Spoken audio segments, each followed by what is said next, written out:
Hinirang na bagong presidente ng Catholic Bishops' Conference of the Philippines o CBCP ang Kapampangan Bishop na si Pablo Virgilio David o Bishop Ambo.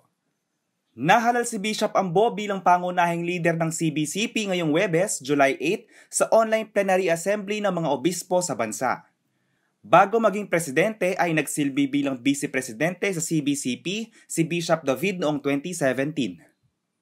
1983 nang maordenahan siya sa Archdiocese ng San Fernando at kinalaunan ay tumayo bilang auxiliary bishop sa nasabing archdiocese noong 2006 hanggang 2016 bago na ilipat sa Caloocan.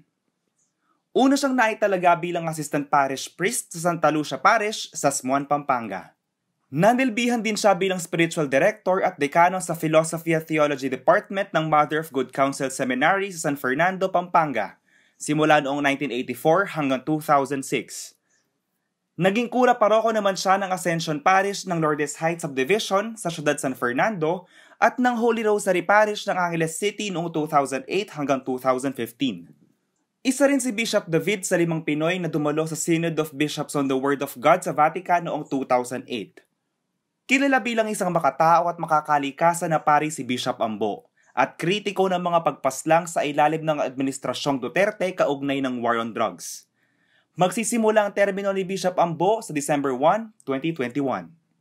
JM De Jesus, CLTV News.